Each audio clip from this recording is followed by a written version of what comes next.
Olá! Estamos aqui novamente com as nossas palestras espíritas. Hoje eu tenho a alegria de receber o Helder Viana, que já fez uma palestra aqui. O Helder agora sim! Dá uma ajudada aqui.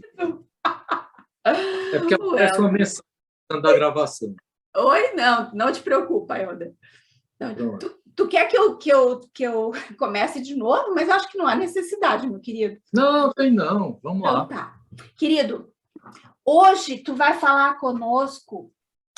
Gente, queridos da comunidade, o Helder já é parceiro aqui do nosso canal. O Helder Viana é de Fortaleza, Ceará, um querido que já fez uma palestra aqui. E essa de hoje vai ser colocada na mesma playlist, então vocês podem assistir as duas palestras dele. Helder, hoje o tema seria reflexões sobre um movimento de espíritas progressistas. Seria isso? Isso, exatamente. Então, bem-vindo, tá? Começa Obrigado. que é contigo, meu querido. Tá bom. Bom, a razão desse bate-papo que a gente vai ter hoje na forma de uma palestra tem a ver com um vídeo que a Suzana lançou aí no canal dela, e o tema era o seguinte: os desafios do movimento de espíritas progressistas. E todas as revelações que ela fez, bastante pautadas na realidade, me causaram assim uma tristeza de ver que, de repente, as coisas poderiam estar fugindo ao controle, e essa luta enorme que a gente vem desenvolvendo em torno de um espiritismo verdadeiro, né, verdadeiro que eu digo, de Kardec, estivesse perdendo as forças. Aí, nesse momento, eu me lembro que eu mandei um áudio para ela, que hoje eu fui ouvir o áudio novamente, fiquei impressionado com as minhas palavras. Até eu me impressionei. Talvez eu tenha tido a ajuda de alguns amigos para te passar aquela mensagem que até eu hoje vendo, disse, puxa vida, que mensagem bonita, como é que eu produzi algo assim, né? A gente, às vezes, não sabe de verdade, nós somos instrumentos dos bons espíritos, e a gente acredita que em determinadas horas eles nos tomam a palavra mesmo, sem que a gente sequer perceba, e a gente às vezes diz coisas que a gente, puxa, será que eu consegui dizer isso mesmo? Como que eu consegui? Bom, mas o importante é que surgiu essa resposta da minha parte para a Suzana, e surgiu a ideia da gente falar sobre isso, porque eu, graças a Deus, eu já maturei demais essa ideia ao ponto de não deixar que ela me entristeça. Muito pelo contrário, a gente está numa luta forte, e eu tenho certeza que nós estamos vencendo essa batalha. Tá bom? Então, a primeira coisa assim, importante é falar sobre a questão dos espíritas progressistas, né? Porque vem logo aquela ideia: por que progressistas, se é natural que nós já sejamos progressistas? Kardec teve esse mesmo problema quando criou, ou melhor, começou a desenvolver a doutrina espírita. Ele precisava usar um termo novo, porque, do contrário, o que ele estava preparando ia ser confundido com o que já existia. Então, existe algo hoje que é o movimento espírita brasileiro, que está bastante adquiriu uma forma assim meio que teratológica, sabe, muito distanciado do que verdadeiramente seja a doutrina espírita, da forma como eu conheço. E era preciso que nós nos diferenciássemos disso aí, dizendo o seguinte: eu me lembro bem, tá certo? Isso em 2016, discutindo com o Franklin de São Paulo, com o Gilvan de Santa Catarina, com algumas pessoas, a gente estava discutindo o nome correto. Eu tive assim, o privilégio de participar dessa discussão, se seria progressista, se seria de esquerda, se seria outro nome. A gente não queria dar uma conotação política para essa questão, porque não convinha e não convém. Mas era preciso que nós nos separássemos desse todo que a gente, de alguma forma, condenava e tinha uma leitura não muito favorável. Assim surgiu a ideia de espíritas progressistas. Como é que eu acredito? Eu acredito que daqui a um tempo voltará a ser simplesmente espíritas, tá certo? E a unificação que a FEB pretende não se dará nos moldes que ela deseja, mas nos moldes que nós desejamos, porque nós queremos um espiritismo redivivo com Jesus. É assim que a gente entende. E a gente entende, ao mesmo tempo, de uma forma clara, que o que se vive hoje na maioria das casas espíritas não é um espiritismo com Jesus, porque é inadmissível você ter espiritismo com Jesus e ideias de violência, de fascismo e tudo mais, quanto a gente viu de uns anos para cá, isso possa ser, vamos dizer assim, qualificado como algo doutrinário, como algo que vem de Jesus. Não, não vem, tá certo? Permitiram que Jesus fosse expulso das casas espíritas e hoje o que a gente tem é uma situação assim, eu diria, acho que é o Miramês que fala que na Idade Média, naquele livro Francisco de Assis, a atmosfera era irrespirável na Idade Média. Eu digo a você que quando eu fui gentilmente convidado assim, a sair da casa espírita em que eu me encontrava, eu não conseguia mais respirar o ar que reinava lá dentro. Tá certo? Era um ar profundamente pesado. Olha, pesado sem que tivesse havido qualquer atrito da minha parte com relação a quem quer que seja. Mas é porque estava difícil, sabe? A gente percebia que havia assim um contingente de espíritos pesados ali na região da casa, muito grande. E eu não sentia mais o apoio dos dirigentes espirituais da casa.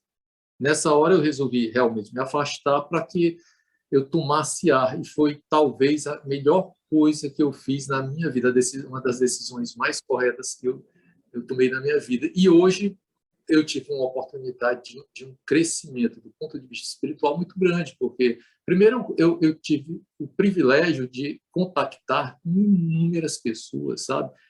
Com um nível de sabedoria, de inteligência, de capacidade de reflexão muito grande.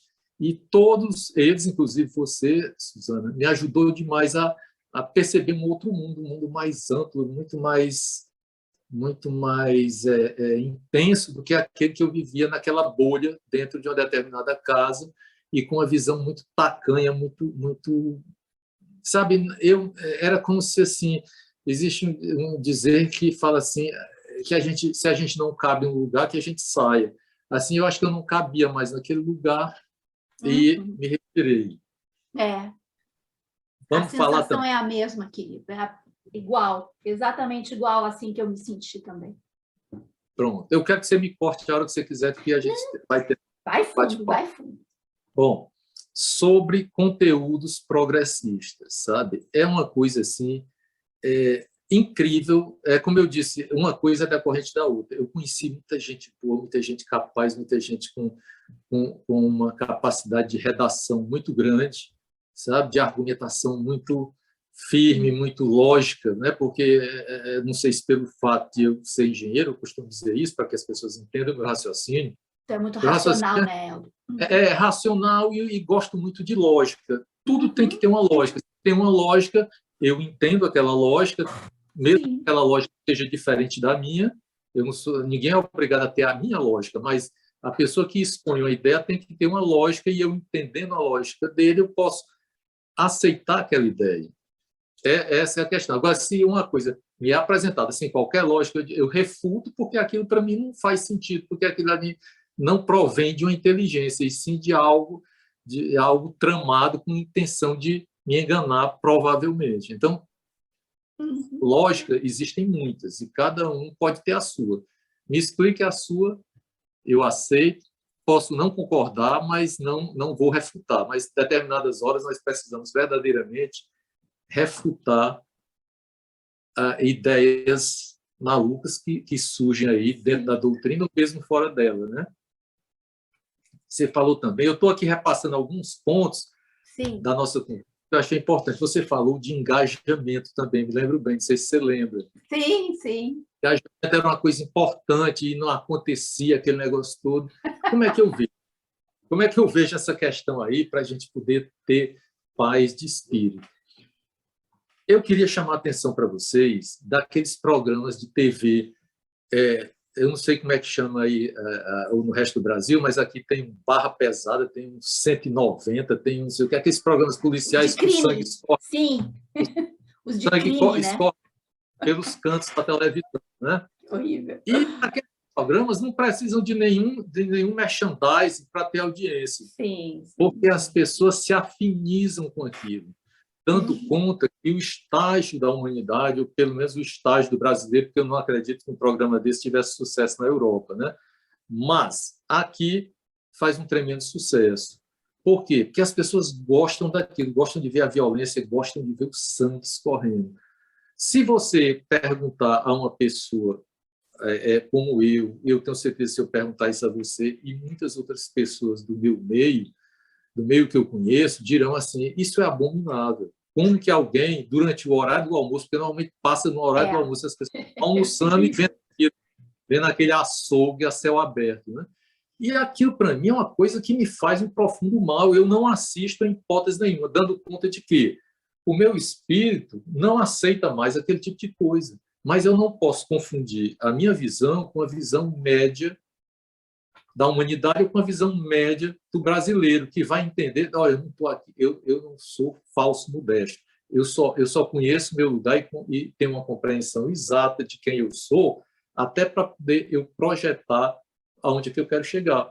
Eu quero me melhorar cada dia, mas como é que eu posso melhorar sem saber quem eu sou? Então, não tem nada de falso modesto. Eu sei onde estou e sei onde quero chegar. E sei que eu detesto esse tipo de programa. Mas as pessoas, infelizmente, gostam. E são aos milhões que gostam disso pelo Brasil afora. E aí a gente tem lá o nosso blog Espíritos da Democracia, tinha 2.200 seguidores. Agora, eu não sei o que é que está havendo, eu quero até chamar a atenção disso aí. Houve um aumento substancial, dando conta assim, de como se fosse assim, uma tomada de consciência de muitos espíritos, está aumentando demais o número de seguidores, sem que eu tenha feito qualquer ação. E dentro do próprio blog dá para a gente ter algumas ações não pagas, no sentido de convidar. Eu não fiz absolutamente nada e o número tem aumentado significativamente, dando conta que as pessoas estão procurando outros conhecimentos, outros saberes, e já não estão mais acreditando naquela ladainha que isso as cidades espíritas através de alguns palestrantes que a gente bem os conhece, né, até de internet. Então, gente, assim, a gente nós não vamos conseguir fazer com que o seu canal, o meu blog, atinja cifras da ordem de 10 mil, 20 mil. E é difícil isso acontecer, porque você vai encontrar um número de pessoas muito reduzido que está disposto a ouvir uma palestra de cunho edificante, filosófica, educativa, sociológica, sobre um assunto que tem a ver com o crescimento da alma, com o progresso da alma. As pessoas querem tratar o basicão ali, é a festa do fim de semana, a cervejada do sábado, o churrasco do domingo. As pessoas vivem nesse nível. Então, é muito difícil fazer com que nós consigamos atingir um público maior. Mas, assim, entendo com muita clareza qual é o meu papel, qual é o seu papel, Suzy, e de tantos outros amigos que nos acompanham. Nosso papel é ser o aguilhão, é ser aquele ponto que fica ali incomodando a consciência daqueles que se perderam no devaneio da vida. A nossa função é essa, a nossa função não é ganhar uma guerra, ganhar alguma coisa assim especificamente, não. Se nós viemos para esse mundo nesse momento, a gente veio cumprir a nossa tarefinha, tá certo? Eu não falo missão, não, porque missão são os missionários, mas nós temos a nossa tarefa a cumprir. Nossa tarefa é essa, é mostrar, olha, eu sou o teu contraponto, eu penso diferente, eu considero que a finalidade da nossa vida é outra e não essa que você vive. E isso deixa as pessoas, por mais que elas tentem disfarçar, preocupadas com aquele contraponto. É tanto que nós incomodamos profundamente essas pessoas, porque nós mostramos a ela uma alternativa. A nossa função é essa. Não é sair no braço, não é sair na violência, não é nada. É aquela luta diária e a gente cumpre esse papel. Agora mesmo, nesse instante, nós estamos cumprindo esse papel, mostrando alternativas de vida que podem existir. porque a vida tem que fazer muito mais sentido do que o que as pessoas normalmente acreditam. E isso é um processo, sabe? A minha esposa diz muito assim, mas Helder, tu mudou demais. Eu disse, mudou como? Não, porque se eu comprava um carro novo, por exemplo, e aquele carro sofria um arranhão, não é nem uma batida, não, um arranhão. Aquilo era um motivo para um desespero da minha parte, para me ficar, meu Deus, aquela coisa. Hoje em dia, meu carro fica amassado 1 ano e eu não mando ajeitar. Por quê? Desapego, né? Aquilo não tem importância. É. Às vezes amassa, eu digo assim, não, quando juntar, amassar 2 vezes no mesmo canto, eu mando ajeitar, sabe? Para ganhar tempo e não perder aquele momento de poder estar com a família e vou estar preocupado com o carro. Para quê? Né? Então, assim, a gente muda realmente. A gente muda porque os parâmetros, os valores passam a ser outros. E o que a gente faz, na verdade, é convidar essas pessoas a pensar assim, a pensar que a vida tem uma utilidade muito maior do que simplesmente os bens materiais que a gente adquire, que são necessários para nos trazer conforto, sem dúvida. Né? Não tenha dúvida disso, eu não estou aqui pregando apologia à pobreza, não, muito pelo contrário, eu gostaria que todo mundo vivesse muito bem. E nem isso, bem. né? E nem isso que o movimento progressista prega. Estou sem né? som. Nem é isso que o movimento progressista prega. Tu me ouviu? Continuo sem som. Oh, o meu som tá ligado, Helder. Eu estou te ouvindo bem. Tu me ouviu agora? Bem. Me ouviu? Continuo ouvindo bem baixinho, sabe? Então eu vou aumentar o volume, daí tu me disse melhorou. Melhorou? Baixou de uma hora para... Não, melhorou não. Não? Nossa, mas está bem alto agora. Tu não mexeu em nada aí, Helder? Não? Tu tá me ouvindo? Não? Eu tô ouvindo bem baixinho. Você está me ouvindo bem? Eu tô te ouvindo bem. Estou te ouvindo bem. Eu até coloquei o microfone aqui bem pertinho para... Mas não adiantou, sabe? Tem alguma coisa estranha que tá bloqueando aí a nossa fala. Pois é. Bom, deixa eu tentar... Eu estou te ouvindo, continua falando. Está ouvindo bem. Então, vamos tentar continuar perfeito. e ver se volta ao normal. Tá bom. Vamos lá. Então, a questão do engajamento que a gente estava falando é uma questão que a gente tem que compreender que esse engajamento não vai acontecer nos níveis que nós desejamos.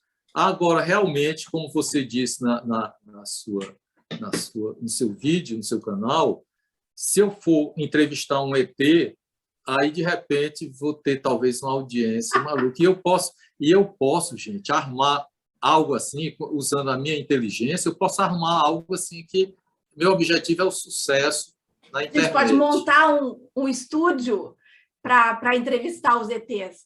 Tu cria toda a questão técnica da coisa e eu faço a entrevista. Pois bem, então... Muita ironia nisso aí, viu, gente? Pelo amor de Deus. Como eu estou ouvindo baixo, tem horas que eu não vou te entender direito, mas deixa eu continuar. Estou só falando bobagem, Helder. Então, deixa eu te dizer. Então, se eu quiser realmente criar algum esquema publicitário para me projetar, eu vou criar uma condição e vou fazer aquilo que o povo quer ouvir. O que é que o político faz? Ele passa o tempo todo fazendo pesquisa para saber qual a palavra que ele deve usar, qual a palavra que as pessoas esperam que ele fale. Sim.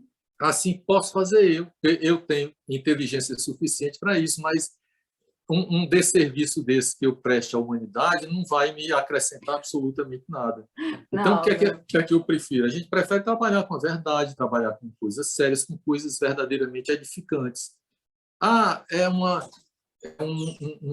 Vamos dizer assim, é um prejuízo muito grande para mim, porque emocionalmente a gente se desgasta muito. Eu vejo você, Suzy, se desgastar muito às vezes, né? Sim. Desgaste emocional é muito grande.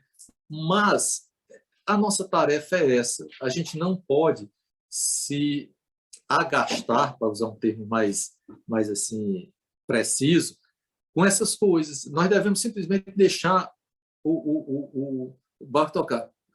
descobrir qual é exatamente a nossa função e, a partir da nossa função, não se aborrecer e não se alterar. Sim. Essa, para mim, é a grande ideia da questão do engajamento. E, assim, a tendência é, aos poucos, a coisa ir melhorando na medida que o tempo passa.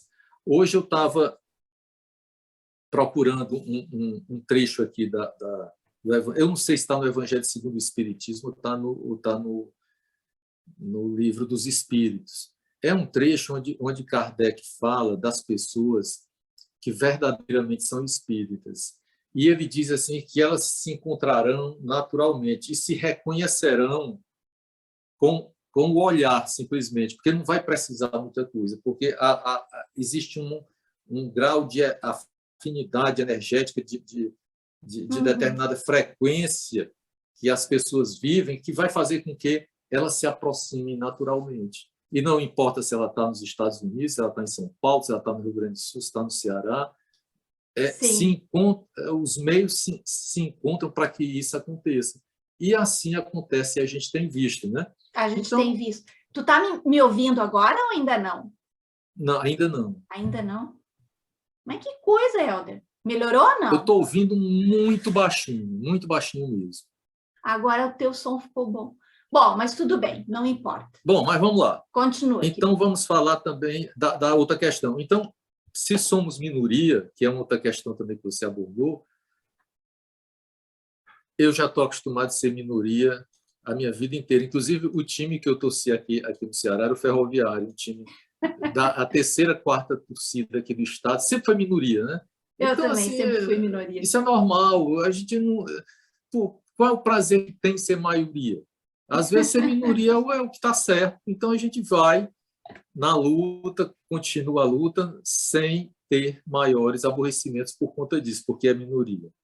A gente já falou um pouco do que faz sucesso na TV e eu esqueci de falar do que se faz sucesso na internet. Se a gente quer fazer alguma coisa na internet... Hoje eu estava vendo procurando um vídeo teu, o vídeo do dia, eu vi vários vídeos, aí aparecem umas mocinhas, as youtubers, não sei o quê, e vendo como é que elas fazem, né? Assisti alguns.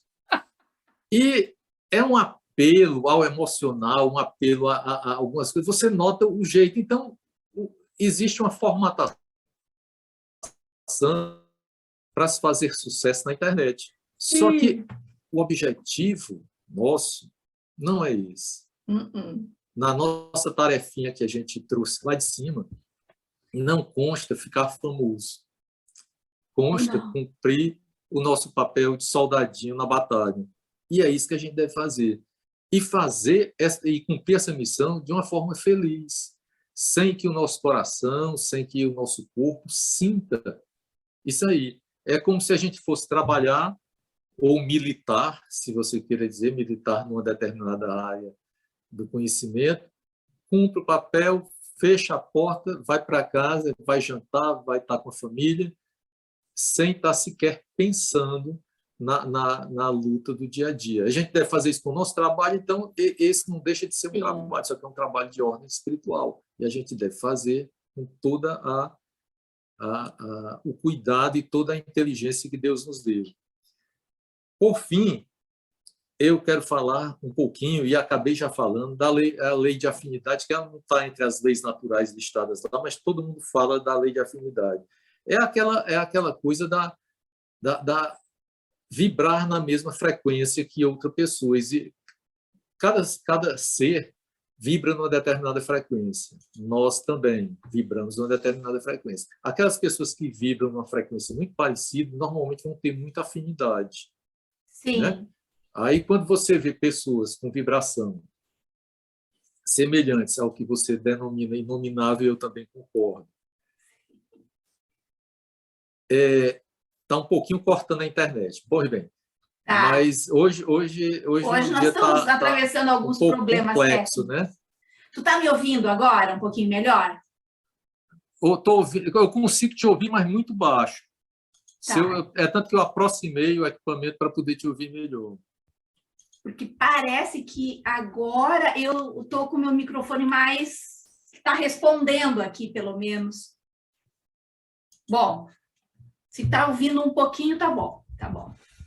Eu consigo te ouvir, tá certo? Então, Ótimo. eu fico imaginando, nós temos uma determinada frequência, por exemplo, como eu disse, a gente não gosta de assistir aqueles programas que escorrem sangue pela tela da TV durante o horário do almoço, mas tem pessoas que gostam, e tem pessoas que se afinizam até com o que a gente denomina de inominável. Então, eu fico imaginando que padrão moral, que frequência essas pessoas têm em si e não se dão conta. No passado, essas pessoas se escondiam com medo da vergonha. Hoje, elas perderam a vergonha de ser más, perderam a vergonha de demonstrar burrice publicamente. Se tornou se moda, orgulham, né? inclusive, disso.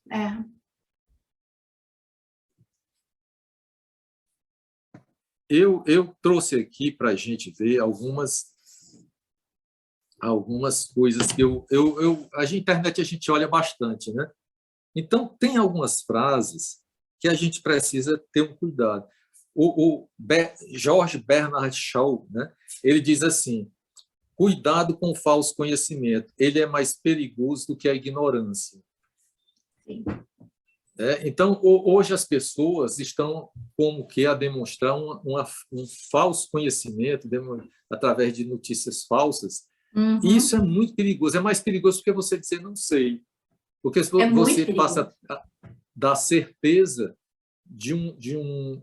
vamos dizer assim, de uma informação que é falsa. E outras pessoas são influenciadas por essa informação. Né? Sim. Deixa eu ver mais aqui. Aí o sucesso das fake news. Fantástica. Oi. Está cortando um pouquinho. Tá cortando um pouquinho. A minha internet hoje até que está funcionando bem. Está ficando mais baixo ainda, Suzy. Meu Deus! Está difícil da gente conseguir ouvir. Vamos ver se normaliza. Qualquer coisa a gente faz um corte de determinados trechos e continua em seguida. Mas o teu som está perfeito, tu não te preocupa. Pronto, então vamos lá, vamos em frente. Vai, teu vamos som ver tá aqui perfeito. O que Elie Wiesel diz. Ele é escritor judeu-americano. Ele diz assim: sempre tome partido. A neutralidade ajuda o opressor, nunca a vítima. O silêncio encoraja o torturador, não o atormentado. Então, a nossa luta é no sentido de que o espírita progressista toma partido. Sim. Não partido político, mas toma o partido de Jesus, toma o partido de Kardec, dos oprimidos, adotando os pressupostos, os ensinamentos que eles nos deixaram. Então, tomar partido é nesse sentido. Porque hoje existe uma inversão de valores, né? Determinadas pessoas tomam partido ideológico, mesmo que seja da ideologia do nazismo, do fascismo, e são contra a ideologização das escolas, ou seja, lá do que for. Na verdade, vá numa escola militar dessa que ela está altamente ideologizada com ideias fascistas. Fascistas, sim. Mas a narrativa é invertida, nos colocando na condição de defesa. Né? Eles fazem isso então, o tempo todo, tenhamos cuidado. É. Sobre tolerância, há duas frases magníficas. Uma é do Thomas Mann, ele diz assim: a tolerância é um crime quando o que se tolera é a maldade. Sim, exatamente. Então, quando nós toleramos, dentro de uma casa espírita, ideias, mas nós, na verdade, estamos cometendo um crime. Quando, na política nacional do país, nós toleramos a maldade, nós estamos verdadeiramente cometendo um crime perante Deus e perante a legislação vigente no Brasil. Porque, por exemplo, defender fascismo é crime no Brasil. Defender o nazismo é crime pela Constituição. Mas parece tortura também. Isso foi relativizado, né? Relativizado, e hoje talvez não tenha. Essa aqui é ótima para as casas espíritas.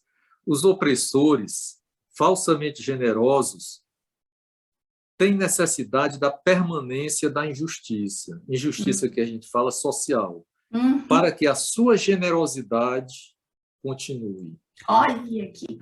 Aí é onde eu passo a lembrar. Eu estava muito presente nas casas espíritas, e eu vi aquele negócio de distribuir cestas básicas, de fazer feirinha da pechincha, de fazer não sei o quê. É muito parecido, sabe, com Rotary Club, com Lions Club. E as pessoas vão para a casa espírita com essa mentalidade. Sim. Tanto é verdade que eu vi um vice-presidente da casa, foi escolhido numa chapa única, mas no outro dia estava na coluna social de um jornal aqui em Fortaleza, anunciando que ele tinha assumido a vice-presidência da casa espírita tal. Isso não é motivo para sair em coluna social de jornal, você há de concordar. Por favor, né? Outro caso muito conhecido que foi emblemático para mim, um determinado coronel chega na casa espírita que eu trabalhava e ele vinha de outro estado. Imediatamente ele faz a esposa se tornar algo da Santa Casa, uma espécie de pessoa que ajuda, voluntário da Santa Casa. Sim. Porque aquilo para ele era importante, se a esposa dele era da Santa Casa de Misericórdia. Você compreende como é que funciona a coisa? É tipo, funciona no estilo Lions Club, Rotary Club, aquele negócio social que as pessoas ali... E é um processo assim, é um pouco menos do que maçonaria, porque maçonaria chega num nível assim mais complexo e mais perigoso, né? Ultrapassa muito o limite do que é tolerável. O Rotary Club é mais educado, o Lions Club é mais educado, é um nível mais light, vamos dizer assim, é uma maçonaria light. E assim, quando a gente fala em maçonaria, é porque as casas espíritas estão impregnadas de ideais maçons, né, dentro da casa. Muitas pessoas são espíritas e são maçons, e aquilo acaba impregnando a casa com ideias que não são ideias doutrinárias. Essa coisa da prosperidade, né? Essa coisa do dinheiro, da prosperidade, isso está muito relacionado a isso. Eu assisti um programa, ontem eu estava tentando ajeitar uma TV aqui em casa, que não tem TV a cabo, e fui passando os canais abertos. E passei por um canal lá, que era um canal assim, da Igreja Católica, eu não me lembro o nome. Olha, gente, eu não sabia se eu estava assistindo um programa da Igreja Católica ou um programa de uma igreja evangélica neopentecostal. Não havia diferença. Não. Nenhuma. Do ponto de vista do fanatismo, de ideias de a coisa da prosperidade. De teologia da prosperidade, coisa dessa ordem. Coisa. Para lembrar aqui, o fanático é uma pessoa que não tem opinião. Assim, vocês já perceberam? Ele não muda de opinião porque ele não sabe conversar fora de determinado espaço onde ele se sente confortável. Então, ele fica batendo e repetindo a mesma assim. E com relação à tolerância, aí Humberto Eco, né, que é um escritor, para ser tolerante, é preciso fixar os limites do intolerável. Eu acho que quando esse movimento de espíritas progressistas surgiu em 2016, mais ou menos, eu acho que a função foi exatamente essa, estabelecer os limites do intolerável, porque a doutrina espírita estava se transformando em algo tão monstruoso, eu diria, que era necessário um basta naquilo tudo. E as pessoas que realmente refletiam, que pensavam sobre o assunto, disseram, não, espera aí. Eu tenho certeza que a maioria de nós foi movida até por inspiração espiritual dos amigos que regem a doutrina espírita no plano espiritual, disseram, olha, se rebelem, se revoltem, saiam desse negócio, porque isso aí vai levar vocês a um buraco sem fim. Eu né? acho. Então, a gente, nessa hora, nós estabelecemos limite do intolerável, porque se tornou intolerável, por exemplo, você tem um cartaz, tipo um cavalete, com propaganda política dentro de uma casa espírita. São Paulo, isso aconteceu inúmeras vezes. Sim, aqui no Sul também, aqui no Rio Grande do Sul também. Pois bem. E acho que também a gente é um pouquinho parecido com isso aqui. Eu nem conheço esse cara, Soren Kierkegaard. Ele diz assim, um incêndio se dá no interior de um teatro. O palhaço, somos nós o palhaço, né? O palhaço sobe no palco para avisar o público. eles pensam que é uma piada e aplaudem. Meu Deus. O palhaço repete que o teatro está pegando fogo e ele é aplaudido com mais entusiasmo ainda. Aí o autor diz: é como eu penso que o mundo chegará ao seu fim, sendo aplaudido por testemunhas que acreditam que tudo não passa de uma piada.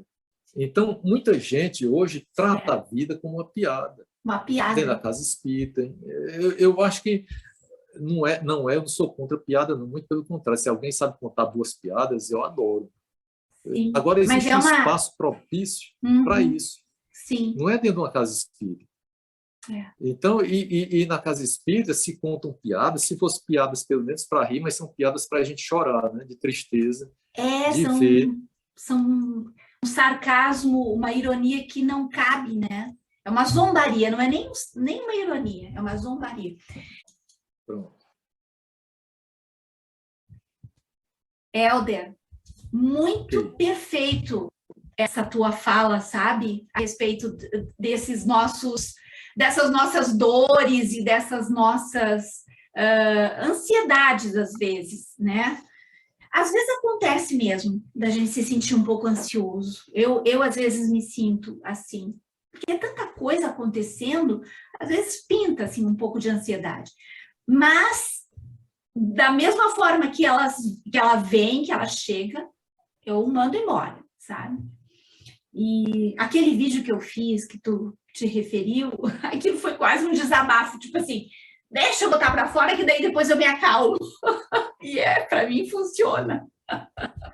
Para mim funciona super bem. Eu achei que não ia ter ninguém assistindo, daí eu pensei, então agora eu vou falar um monte de coisa.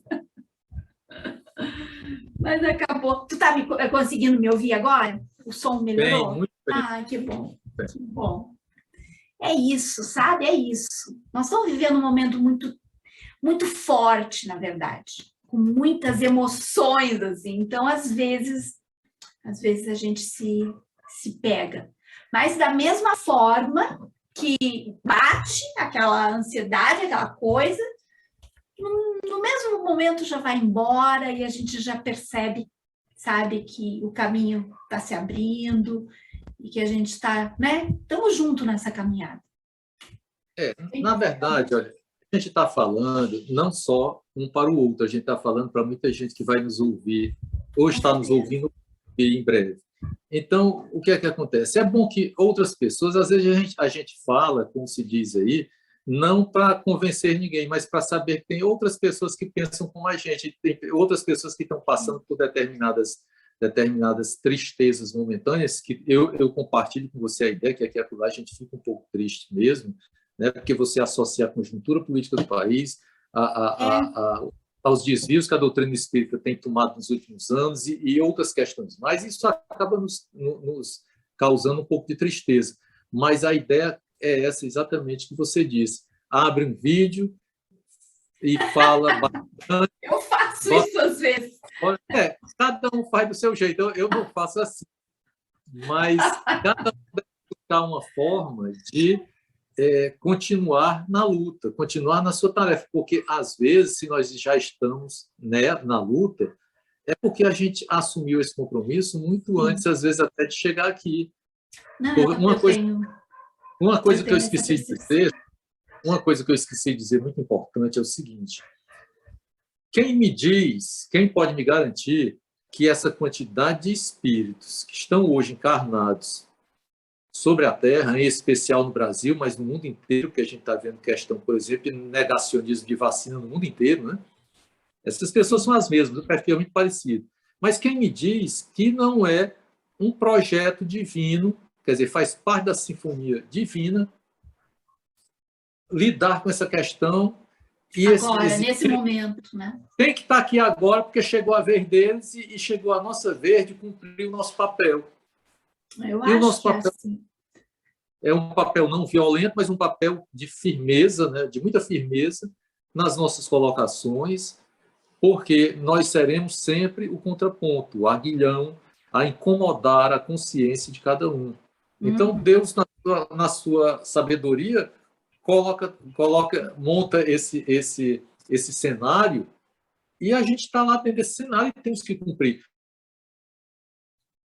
Agora, cabe a mim, então, me revoltar com a decisão que é divina? Não cabe, né? A gente tem que tocar em frente à vida. Aí, quando chegar lá, a gente presta conta. Se a gente estiver errado, a gente vai pagar pela nossa interpretação equivocada. Se a gente estiver certo, vão dizer para a gente parabéns, volta de novo, tu tem mais coisa para fazer. É isso aí. Né? É isso, querido. Helder, querido, é sempre uma alegria conversar contigo. Eu acho que essa nossa conversa, essa tua mensagem vai tocar o coração de muita gente, de muito espírita que está trabalhando também, ou fazendo texto, ou gravando vídeos, ou fazendo lives. Tem vários espíritas que estão fazendo esse trabalho. Para que também não se sintam sozinhos, né? Para que saibam que estamos todos juntos, estamos de mãos dadas, estamos firmes nessa caminhada. Querido, um grande beijo, um grande abraço. Diz aí para a turma toda que está nos ouvindo e que esse teu vídeo vai ficar e vai ser assistido por muitas pessoas. O meu filho me disse uma vez uma coisa muito bonita, que ele disse assim: mãe, quando tu fazia palestra, quantas pessoas tinham lá sentadinhas na casa espírita? Às vezes tinha 30, às vezes tinha 15, às vezes tinha 50, né? Eventualmente, uma casa espírita tinha 100 pessoas, muito raramente. Pelo menos as casas que eu fazia eram pequenas. E daí ele me disse: pois então, tem vídeos teus lá que tem 200, 300 views, né? Pessoas que viram. Então, é como se estivesse fazendo uma palestra para esse monte de gente. Então, é muito bonito isso, sabe? E daí a gente vai aprendendo a se satisfazer também com essas pequenas coisinhas que fazem parte desse trabalho nosso. Então, é isso. Te despede aí, deixa uma mensagem bem bonita, porque essa mensagem vai ficar gravada aí. O que é que eu queria acrescentar? Primeiramente, agradecer a confiança que você deposita em mim, no sentido de estar me convidando sempre para alguma intervenção nos seus canais do YouTube, né, do Facebook. Quero dizer que a gente não pode perder de forma nenhuma a nossa paz interior, no que pese todo esse cenário que nós vivemos hoje. Se a pessoa tem um pensamento progressista espiritualmente, né, porque nós somos, antes de pensarmos na questão política propriamente, política partidária, a gente tem que pensar na gente enquanto ser, enquanto espírito. E se nós somos progressistas, esse ambiente nos causa muito padecimento. Mas nós devemos encontrar meios, mecanismos que nos acalmem, que nos permitam tocar a vida adiante e não atrasar o nosso crescimento espiritual. Isso, para a gente, também é uma prova, tá certo? Sim. A gente está vivendo nesse meio, é uma prova.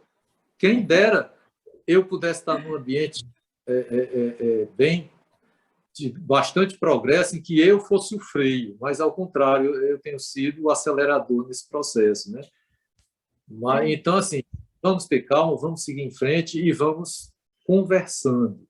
E vamos, cada vez mais, como você pediu, Suzy, participar mais, no sentido de curtir, de compartilhar, porque esse é o mecanismo que se usa hoje. A gente não pode se desvincular da realidade que está em nossa volta. Então, pode ser o meu blog, o canal da Suzy e tantos outros canais que existem por aí. Eles não necessitam de dinheiro, porque a maioria dessas pessoas são bem resolvidas financeiramente, mas elas precisam de apoio, é aquele apoio moral, aquele apoio de curtir, de deixar um pequeno comentário, coisas dessa ordem. Essa é a nossa remuneração, né? Então, vamos nos fortalecer e vamos seguir em frente. E vamos seguir em frente, com força. Querido, fica bem. Um grande beijo. Muito, muito obrigada. E a gente volta a se falar, com certeza. Uma hora nós vamos marcar uma conversa para a gente falar sobre o trabalho da irradiação. Isso já está anotado. Uma hora nós vamos falar. Um abraço, tá? Abraço. Tchau. Tchau, tchau.